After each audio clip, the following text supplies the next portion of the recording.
served it, officially get it served. Yeah, I believe so. Yeah.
I didn't realize it was on. Sorry.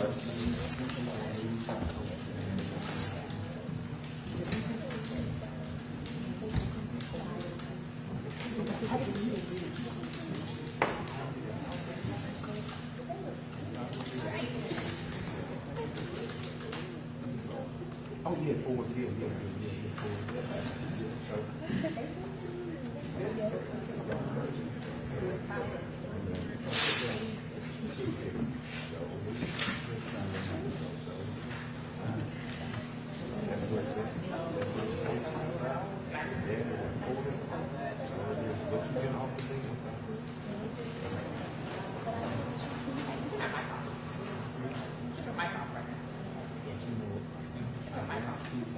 We not on? Yes, it is. You not on that screen? Not on that? She has a microphone. The mic. They said it's yours.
All right, everyone may be seated.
All right, good morning, everyone. We're now on the record crossing 22-549. First to the stage, is there anything we need to take up? Now to the defense, anything we need to take up? Yes, Your Honor. Yes, sir.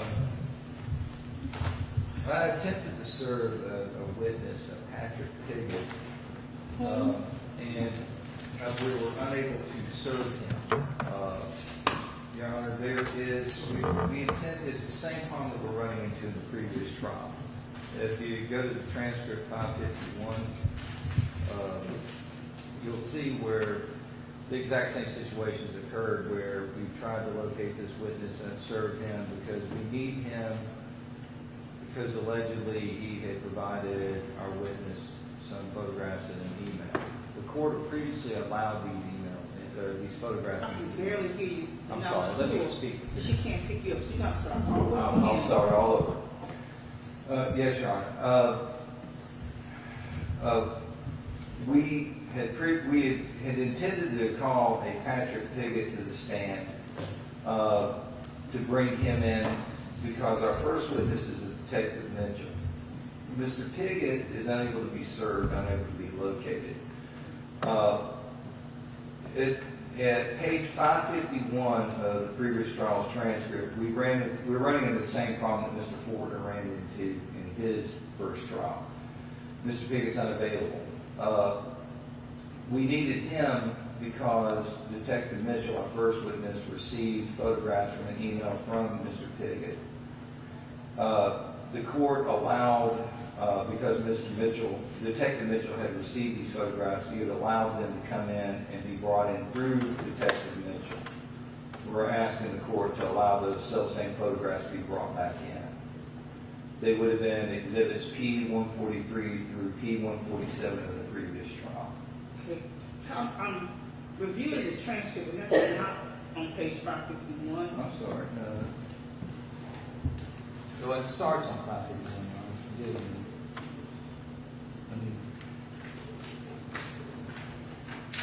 Okay. It's 559 is where the discussion starts, Your Honor. 559. Give me just a moment.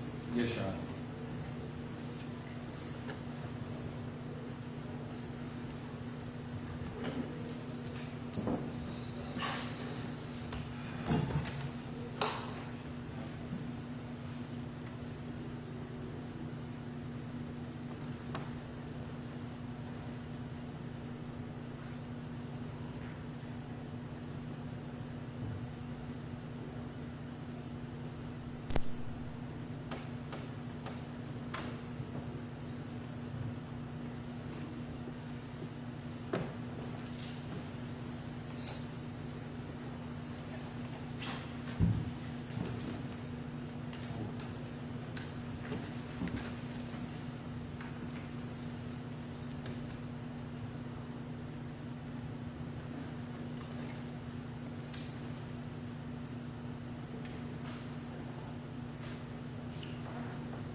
Okay, what says this is, I think it's pronounced Pilot.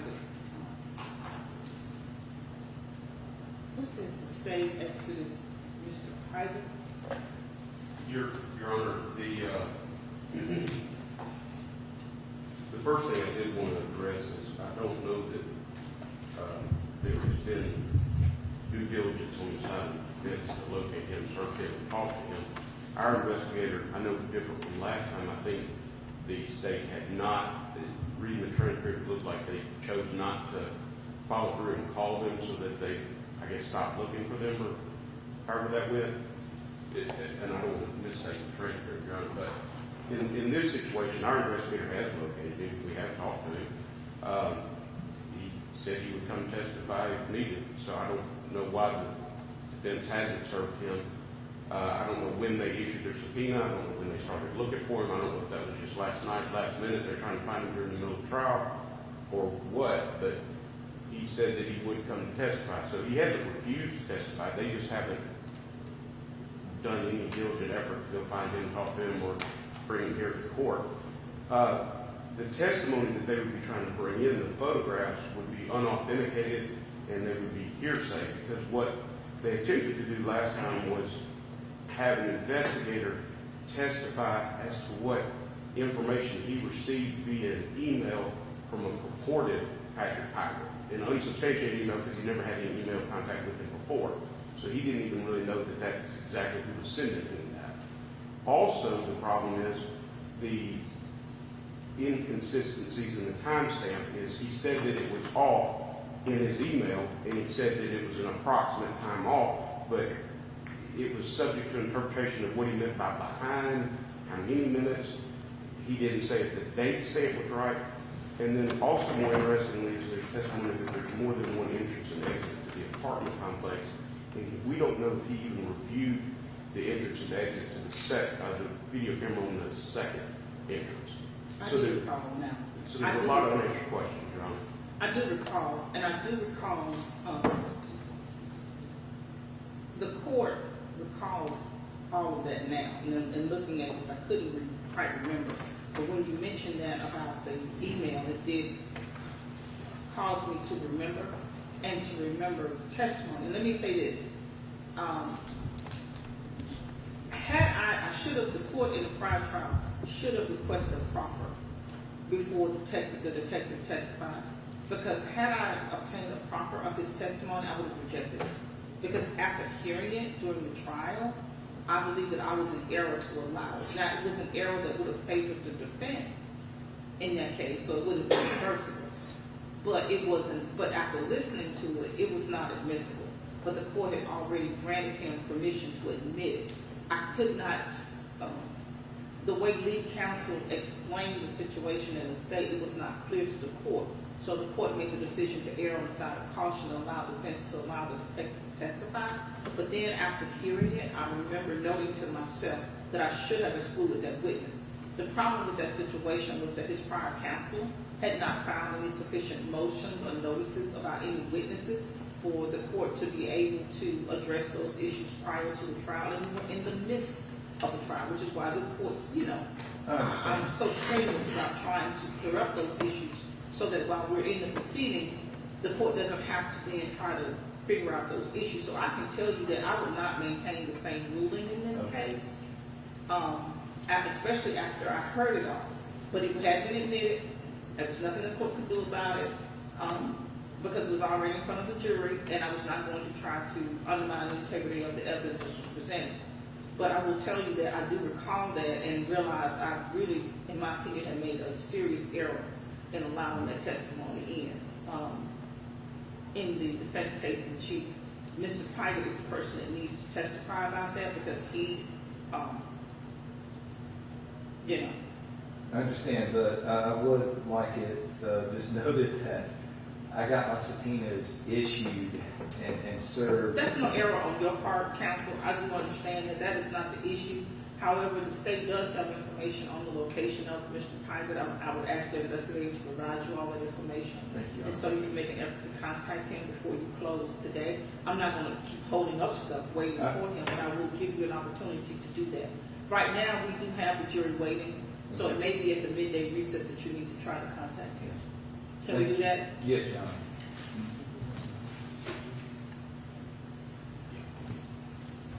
Thank you, Your Honor. All right, who do you have next?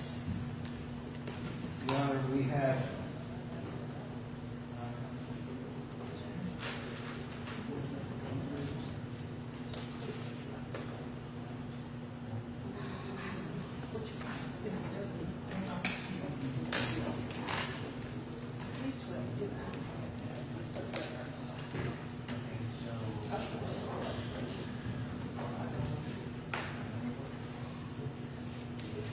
Please go, Your Honor.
We don't have a jury, you don't have to approach. It's okay. But I do need the mic, sorry, so that we can make sure the transcript picks up what you're. Yes, sir. Your Honor, I guess I'm objective because these items were, the fact that Detective Mitchell testified in the first case. Okay, you're asking me to reconsider my ruling? Well, no, Yes, actually you are. yes, Okay. because it is prejudicing my defense, Your Honor. We've used transcripts and conversations from other people in the trial that did not even show up, and we could not cross-examine. Now we're saying this guy that testified as a Clinton police officer testified that he got this email from Patrick Pickett. I think you, in the old transcript, you went through it, you asked the state, are you seeing what I'm seeing? If this is a horse of a different Okay, color. it is a horse with a different color. And Mr. Edwards, listen carefully to what I say. The court, after hearing the entire testimony from Mr. Mitchell in the first trial, even during the first trial, the court realized that it was error to allow him to testify in the manner that he did to what he testified to. It was rank hearsay. Because I know I made an error or what I perceive to be an error, I'm not going to make that error again. The only way that testimony can come in is if Mr. Pybert comes in and he testifies back because he has first-hand knowledge. Now, I have given grace to you all to go ahead and get the information to get him here, but I'm not reversing my ruling. Okay. Just because it was in the first testimony does not mean that it's admissible in this trial. And I know you can't advise from the bench, but what can he testify to? Now, that's what he would have to, I don't recall all of his testimony or anything else he was needed for, but I do remember all of that about that email and that timestamp and all of that. Once after it was admitted, I realized that the court was in error to have admitted that testimony, but it was already out there, and I'm not going to make that error again. Okay. Can you give us three? Sure.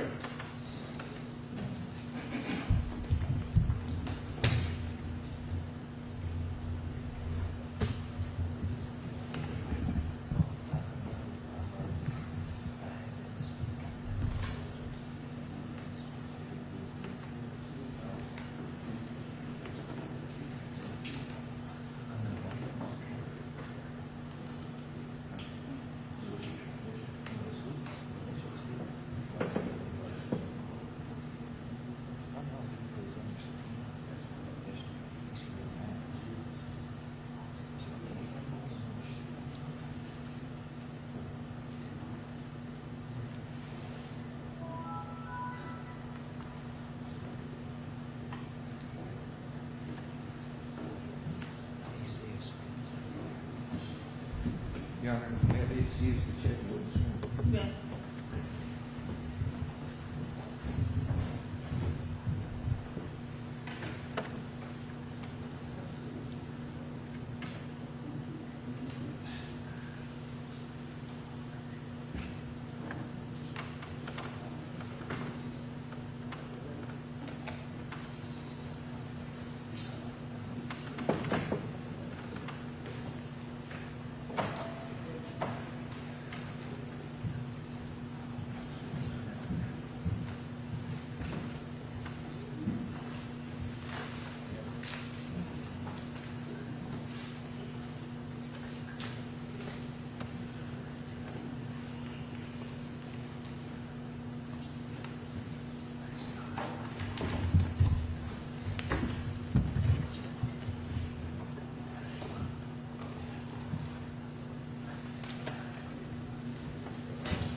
Your Honor, I'm going to have to ask a brief recess. The reason why is that the witness that we have in line now, with your present ruling, is now no good. The next witness would be Mr. Sweet, and he's supposed to be, I told him to be here at 11:30, figuring that they were direct across, so I need to call him and see if I can get him like ASAP.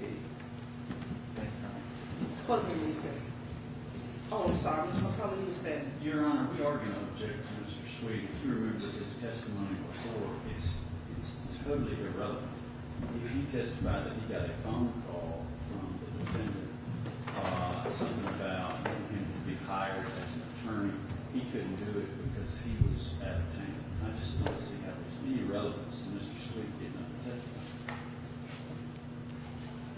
What's this defense? Your Honor, the defendant has a right to present all evidence in for his case in chief in his defense, and those objections that they're making now should be made at the time of testimony, not prior to. Okay, I reserve ruling, before he is, now, I do know he's a person, but, Yes, Your Honor.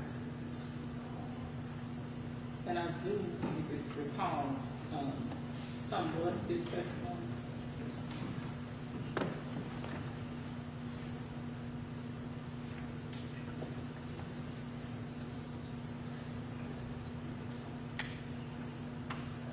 Let me let you go ahead and call him, and I'll take that under advisement for this moment. Yes. All right, thank you.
Your Honor. I contacted Mr. Sweet. Mr. Edwards is going to go ahead and bring on Detective Mitchell for his purpose. So if you wish to bring the jury in, you can. But if I could get those numbers from Mr. Piggott, like ASAP, I would really appreciate it.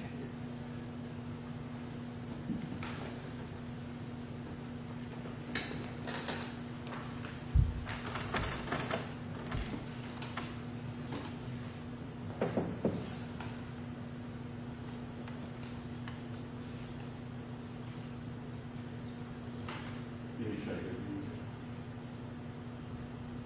I'm sorry. You need to go get it. Mr. Guthrie? Yes, he needs to come to court.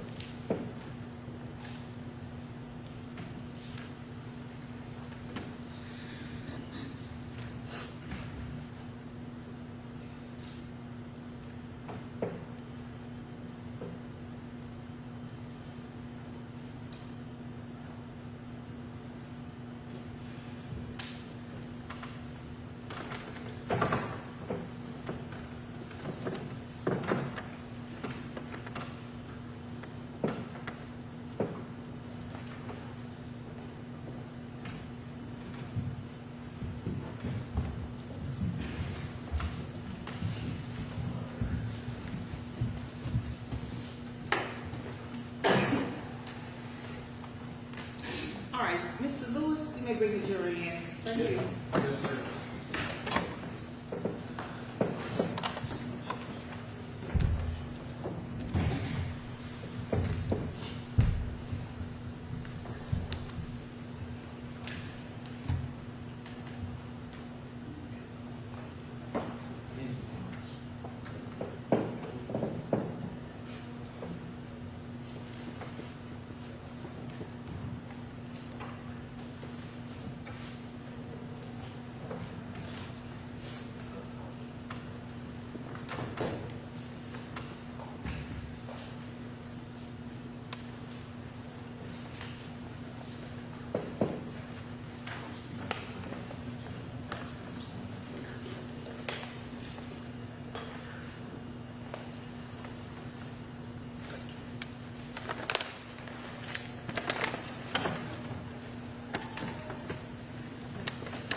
All right.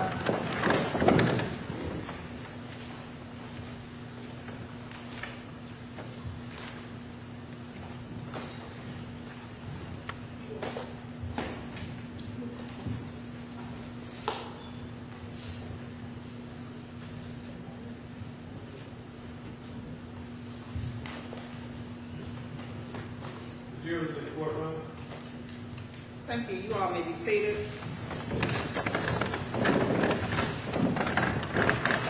Good morning, ladies and gentlemen. Good morning. I hope that you all were able to follow my continuing instructions in regard to this matter. Is that correct? Well, thank you. All right, Mr. Evans, you all may call your next witness. Your Honor, we'll call Detective Rankin Mitchell. Thank you.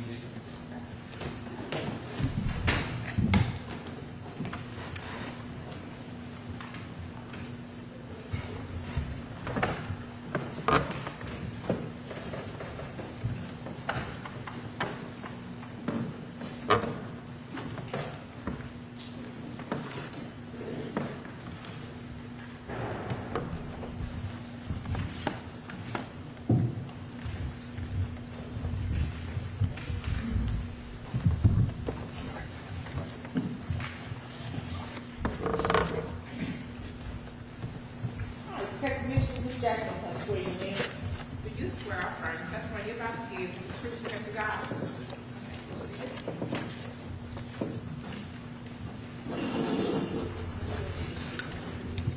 How are you this morning? Good, how are you? This voice is fine. All right, now, Mr. Evans, you may proceed. Good morning, Detective Mitchell. How are you? Good, how are you? Can you state for the jury what your full name is? Yeah, Detective Brent Mitchell. Okay, and can you tell them how long you've been with the Clinton Police Department? I've been with Clinton Police Department a little bit over 9 years. And can you tell them what capacity you serve at? Currently as an investigator. Okay. And on May 1st, were you employed with Clinton PD? Yes, sir, I was. And at some time during the course of this investigation, you went to 300 South Street, correct? That's correct. And can you kind of tell us what happened at that location, what you were there for? Yeah, so we were executing a search warrant on Mr. Edwards' apartment to collect any evidence relating to this homicide. Okay. And did you collect any video footage or anything from there? I did not. Okay. And did you talk to the apartment manager or anybody there that's over that facility? I did. Can you say the name of the person that you talked to? Mr. Patrick Pocket. Okay. And did you receive anything from him? Objection, Your Honor. What's your objection? What we spoke about before this witness got on. Oh, sustained. Okay. Are you saying that day, Mr. Edwards, for clarity? Yes, Are ma'am. you asking if you would obtain any evidence from him Correct. on that day? Yes, ma'am. Or whatever it is? All right. You may proceed. May I answer? I did not receive anything from Mr. Patrick Pocket on the day we executed the search warrant. Okay. And did you talk to Mr. Pike about any type of surveillance footage that he might have? I did. Okay. And did at any time did he ever send you any surveillance footage? He did. Objection, Your Honor. Sustained. Okay. And is that the totality of your conversation with Mr. Pike Yes, sir. about the footage? Correct.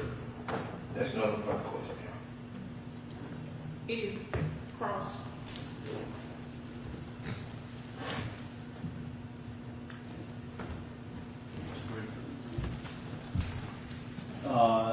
Is it Detective Mitchell? That's correct. And what was your role in the investigation?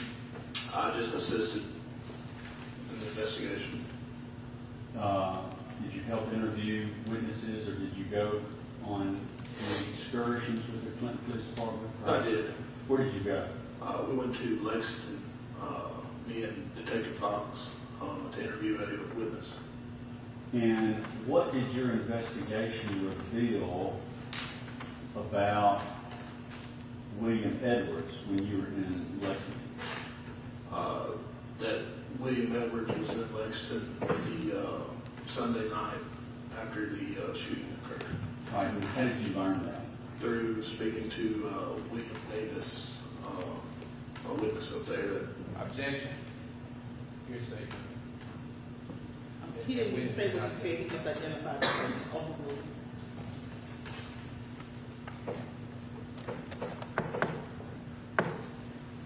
Did you have any interaction with a Sergeant Linwood with the Holmes County Sheriff's Department? I did.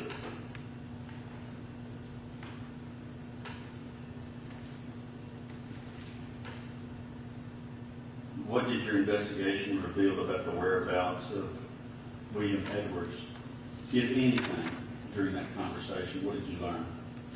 Are you referring to the conversation with Sergeant Linwood? Yes. So, Just as it relates to your investigation. right. Well, we learned that Mr. Edwards was in Lexington. At the time, we didn't know where he was, but Sergeant Linwood was informing me that he was at a buddy's house that he knew. And were you able to go to this buddy's house? Yes, sir. And did you speak to that individual? Yes, sir. Was he there? Yes, sir. Was William Edwards there? No, sir. William Edwards was not there. Did this buddy tell you anything? Objection. Hearsay. We never finished the question. Did this buddy tell you anything that William Edwards said? Sustained. And did you also go to Dorcia Edwards' house? Did not. Were you involved any in the apprehension of this defendant in New Orleans? No, sir.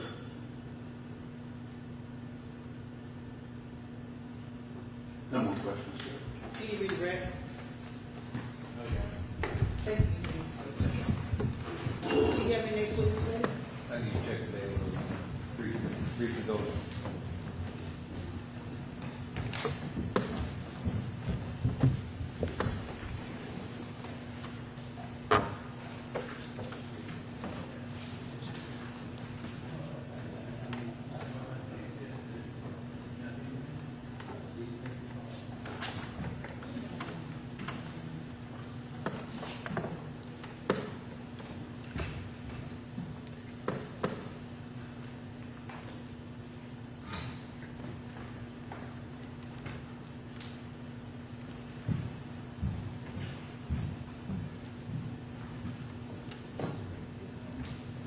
Your Honor, we would call Dennis Sweet to the stand.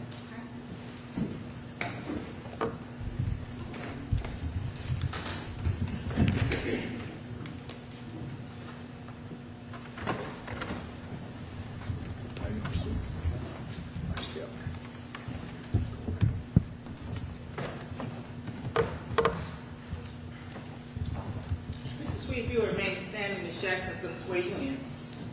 Attorney Sweet, you swear affirm testimony you're about to give is the truth, help you God. I do. You may be seated.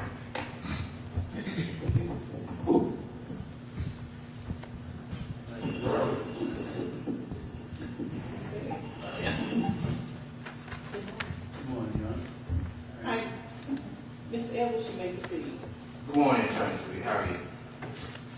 Good morning. Not good. Can you state for the men and women of the jury your full name, sir? My name is Dennis Charles Sweet III. Yeah. And how long have you been a resident of Rankin County, sir? I'm not a resident of Hines County now, Okay. but I grew up in Jackson, and I live right outside Jackson. So I practice law in Jackson. So I've been on for most of my life. Okay. And how long have you been practicing law? Ooh, 42 years. 42 years. Okay. And you do a lot of legal work throughout the state and outside the state, correct? Yes. And on May the 1st, 2022, Attorney Sweet, you received a phone call from me, correct? I don't remember the exact date, but that sounds right that time. I got a call from you. Yes, sir. And I was calling you about the current situation that they were saying had transpired. Is that correct? Right. I think I was in a trial, Correct. and you called me about turning yourself in. You said you had understood that someone made allegations against you, Correct. and that you wanted to turn yourself in. And I said, okay. I couldn't help you right then because I think I was in a trial. That's correct. If I remember right. Yes. I remember your call. Yeah, I you remember were in the a conversation. You're in One at a a time. One at a time. you're in a trial in Aberdeen, Mr. Mississippi. Edwards, Oh, the court was speaking. I'm sorry. Only one person may speak at a time. You two will kind of overlap with each other. Yes, sir. Okay, I'm sorry. All right, thank you. And correct, you were in trial in Aberdeen, Mississippi with a capital case, correct? Right. It was a capital murder of a lady supposed to kill a little girl, and I was in trial up there. They had moved me up to Aberdeen. So I was not available to do here. It was a serious trial, and I had to focus on that, and couldn't help me. Yeah.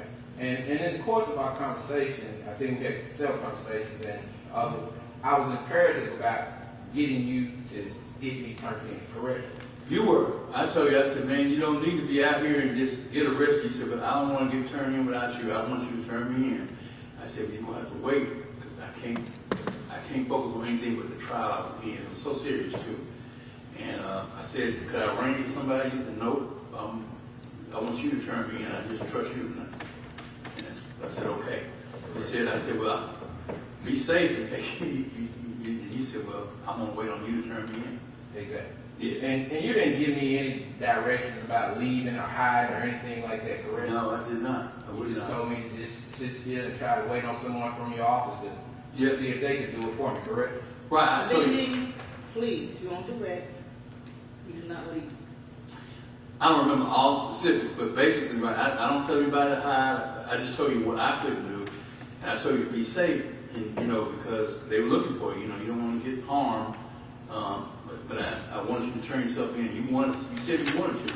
You just wanted me to do it. Correct. And at any time after that conversation, did I reach back out to you any other time after that? I think you may have tried or did. I really, so long ago, I really don't remember. I know that you contacted me more than once, I think, about turning yourself in. And that's the totality of your involvement in this case, correct? Right. After that, you contacted me, but you know, I had a conflict, and I told you, I said, look, when it came to representation, I think I recommended your previous counsel. Yes, sir. I said, look, I can't do it. What's the conflict again? Yeah. Yeah. All right. Unfortunately, I couldn't. And unfortunately, I couldn't turn you in when you asked me to help you. With no further question, Your Honor. Any cross? Just brief. Good morning, Mr. Sweet. Good morning. Now, you did encourage him to turn himself in. I did. Since you couldn't do it, you said you need to go on and do it yourself. I did. All right. Would you ever encourage any fugitive from the law to go out of town if they're being under investigation for murder? No. Would you have encouraged him to go to Lexington? To where? To Lexington, for example.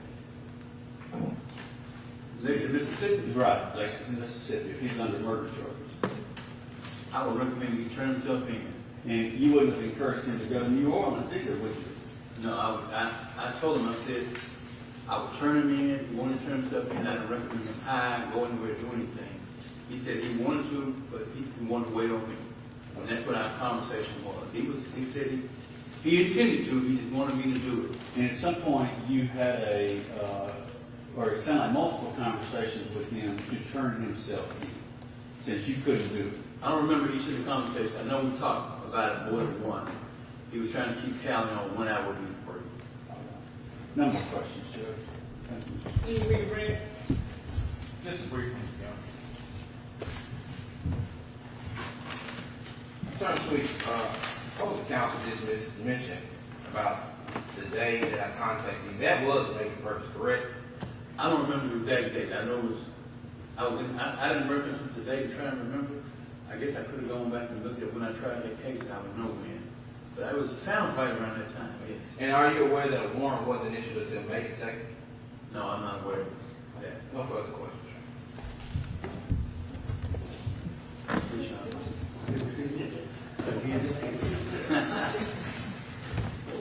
All right, defense have another witness. No, you check a video, we have witnesses on the way. Okay, the next witness for the defense is on their way. So I'm going to ask you all to just step out briefly. We may start our midday questions and this is ready to get these witnesses in, but I'll call you back in shortly. All right.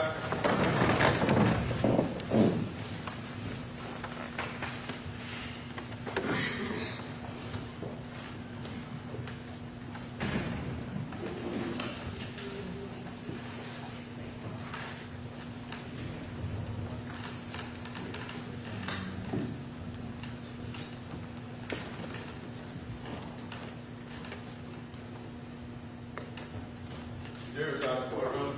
All right, you all may be seated. We'll be on recess until the next witness is here.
Yes, Your Honor.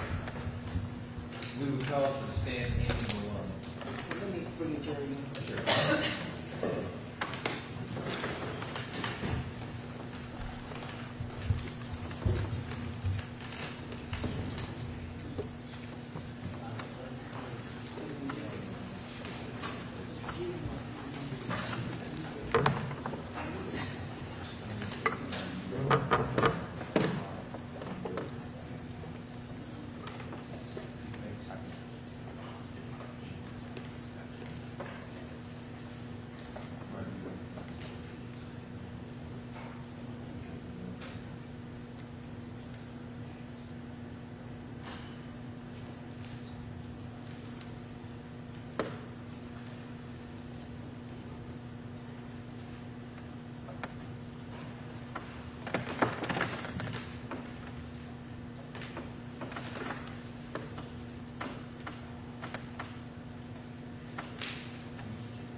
All right.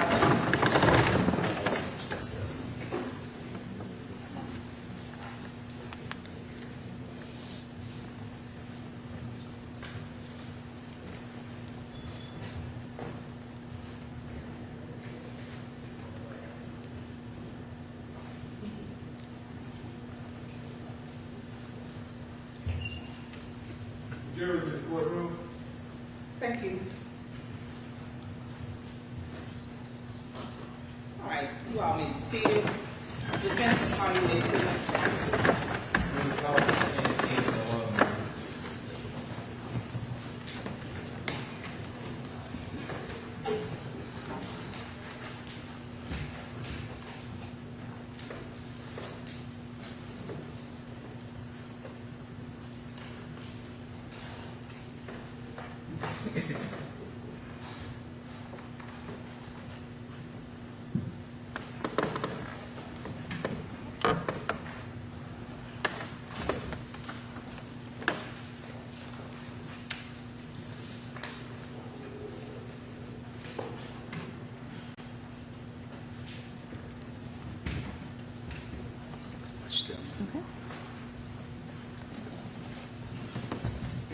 Mr. Long, all the way around, when you see this lady standing, thank you.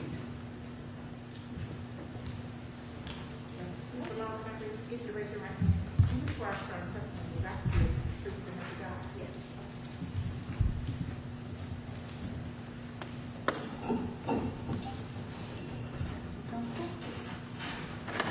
Ms. Edwards? Good morning, Ms. Malone. Good morning. Would you state your name for the jury? Amy Malone. Okay, and how are you employed? I'm employed at the Mississippi Forensics Laboratory in Florida, Mississippi. Okay. In what capacity are you employed? I'm a forensic serologist. And can you kind of tell us what that is? Yes. My job as a forensic serologist is to examine items of evidence for the presence or absence of specific body fluids. Okay. Do you deal with any DNA or anything like that? No, I'm not a DNA analyst. Okay. Could you give us your educational background and experience? Yes, I have been employed at the Mississippi Forensics Lab since February of 2006. I earned my undergraduate from the University of Southern Mississippi in anthropology and forensic science. I earned my master's degree from National University in forensic science. Okay. And are you a member of any national organizations, accredited societies, whatever you would call it? Yes, I am certified through the American Board of Criminalistics. Okay. And have you ever been qualified as an expert here in the courts of Mississippi? Yes, I have. Okay. Do you know about how many times? Over 25 times. Okay. Your Honor, we would tend to have Ms. Malone as an expert in forensic serology. Any objection? No, Your Honor. She may be so noted. You may proceed. Okay. Ms. Malone, can you just give the men and women of the jury a brief description of what you did in this case? No, You may. okay. In this case, I was requested to examine submissions 3 and 5 for the presence of blood and preserve what was listed as submission 6. Do you know what items you were requested to examine? Yes, submissions 3, 5, and 6. Okay. I'm gonna, you know, approach. 2 minutes. Objection. Move to approach. 2 minutes.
All right, let me go ahead and send the jury out.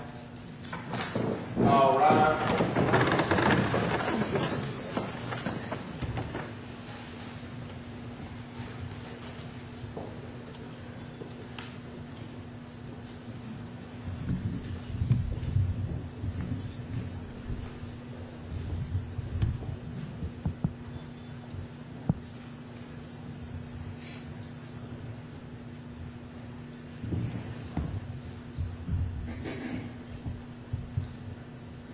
out of the courtroom. All right, you all may be seated. All right, before the court at this time is a objection by the state to the admission of certain physical evidence for which the chain of production has not been established in this case. Chain of production requires the person who secured the evidence first, collected it, to have testified as to circumstances and the items and how they were, the manner and means of the collection, and then what other persons may have handled that. That did not happen in this case. The court cannot ignore the rules of evidence and the rules of procedure. Doesn't matter. Doesn't matter who makes it, whether the defendant is pro se or represented by counsel, the court will still make the same objection it is making now, ruling that it is making now. Chain of production is required in order so that the jury knows the circumstances by which evidence is collected, and it is admitted before, and those foundational requirements are not going to be waived.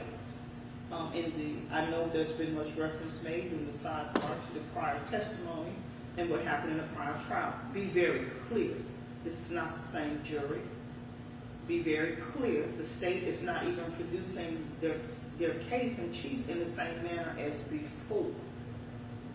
This, for whatever reason, during the first trial, it was introduced during the state's case in chief. It has not been introduced in this case in chief, has not been introduced by the state, it's not part of their theory. If the defense wants to use it, it was available to be admitted by the witness who obtained it, and you can have a seat, Mr. Edwards, by the witness who obtained it during that time, during the proper manner, so this is not a surprise. The court made the parties aware on yesterday that it is in the discretion of the court in regard to recalling witnesses. And at this point, the court will take it under advisement at the moment, but right now, the court does not see a basis to recall a witness who was perfectly available during cross-examination for production of this and to answer any questions and to have had it admitted while that witness testified before. Your mistake does not mean that the court has to ignore the rules in these cases. So at this time, I'm going to take a moment to see if there's any exception that applies, but I know offhand that more than likely there is not. Court will be in recess for 10 minutes. All rise.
prohibition of that. That is not the case with this.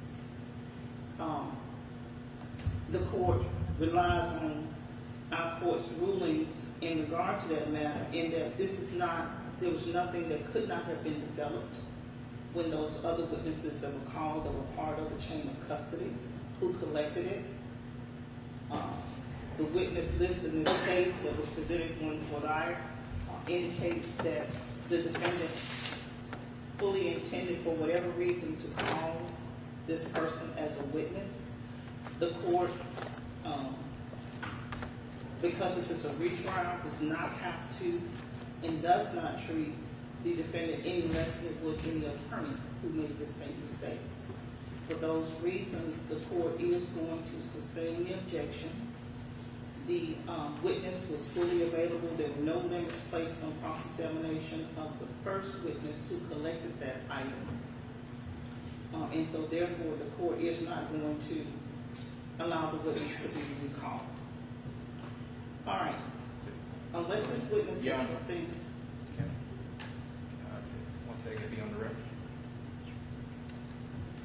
You know, briefly. The brief objection is that on yesterday. Okay, it's not an objection. It's a request for reconsideration. Request for reconsideration. On yesterday, we had Detective Watts, who is the custodian and the transfer of this custody. We had him on recall, left him on the subpoena. He advised us yesterday that he would not be recalled. Yes.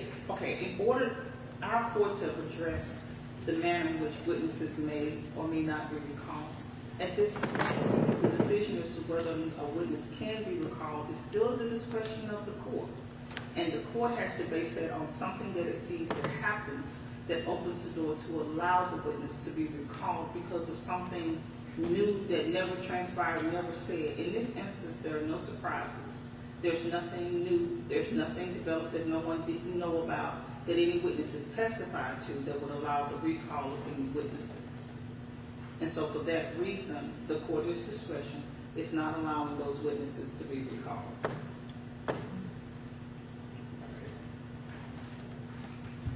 All right. Unless this witness has some additional testimony other than that in regard to our findings on those items that have not been admitted, she will need to be excused in the presence of the jury.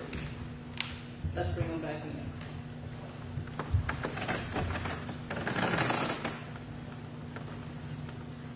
All right.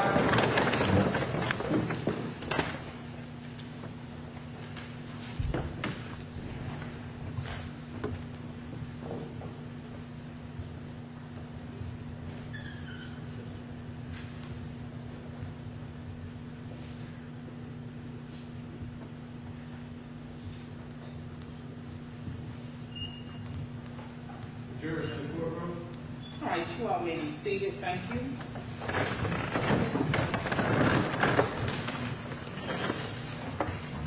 Mr. Monax, will you excuse me, please? On behalf of Yes, Your Honor. We're through with our direct examination, and we hereby excuse the witness at the statement of objection. any objection? Good. Witness may be excused. Who do you have next?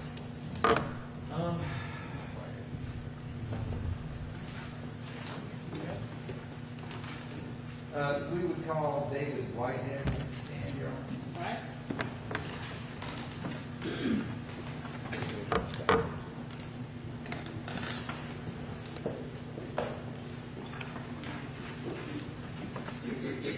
Your Honor, move to approach. You may.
Your Honor, at this point, defense has no further witnesses, and the rest of the case is. All right, ladies and gentlemen, at this time, the state of the witnesses. No, Your Honor, we read. All right, ladies and gentlemen, at this time, the state of defense and both rest of the case in chief. While we're on our next break, we will work on our instructions and try to be ready for you so we can proceed with the instructions of law and closing arguments. Until you have the benefit of both, you cannot begin your deliberations in this case. You must know the law that you are to apply to the facts and evidence that you have heard. So I will instruct you not to begin any type of discussions in regard to any evidence until you get the benefit of the instructions of law and as well the closing arguments of counsel. Should be here shortly. All right? At this time, you all will excuse. David will give you probably about 1 hour single word as to what time we can start, because we have some work to do. All right.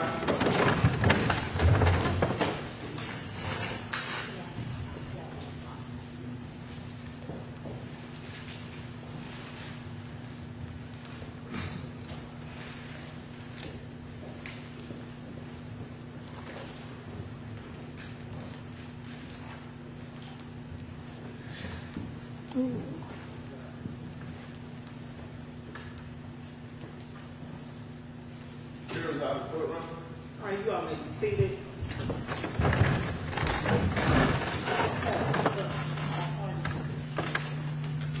Your Honor, if I may, the state provided updated jury instructions, and while I have them on an email, I don't have a physical copy. Could I get one?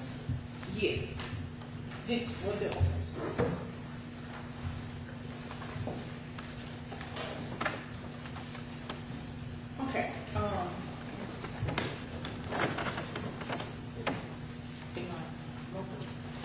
All right, so let me just say this. What I need to do is I need to review the instructions. I have not had a chance to review them at all from either side. Once I have finished reviewing the instructions, you all know how I do it. I will let you know the ones I'm going to give and the ones the court is refusing, and then I will give the arguments on those, if there are. Now, I think that tends to make things go a little faster. I know you have not had a chance to review them. He has not had much. So what I would like to do is I'd like to come back about 1:30. Give everybody a little break.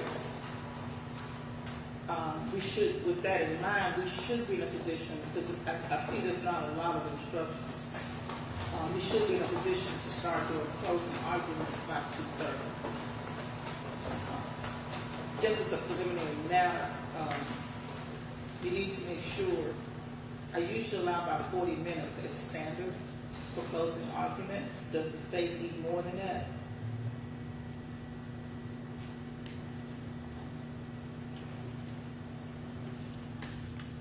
I think that's okay, Judge. Okay. Does the defense need more than 40 minutes? Your Honor, yes, Your Honor, we would. 45 at the least, Your Honor.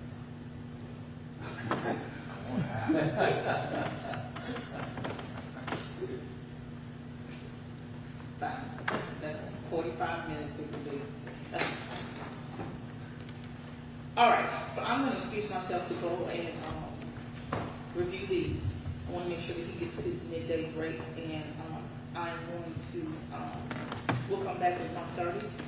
I'll go over jury instructions. Mr. Cara, so make sure you get copies of all of the instructions. Well, if we're going to go to lunch, I'll go back to the office, pull them down and everything, so. Okay. So you know again, how? All right, I'll see you all back at 1:30. All right.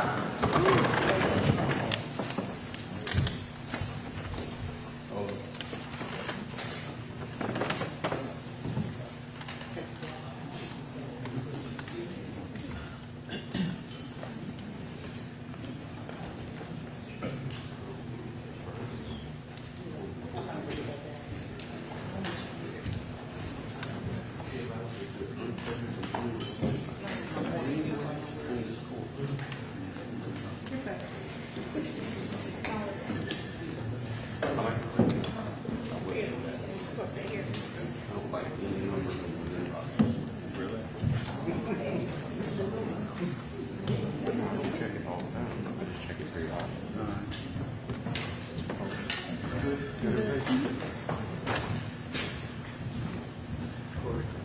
you. I didn't want to shut it down. But I appreciate it.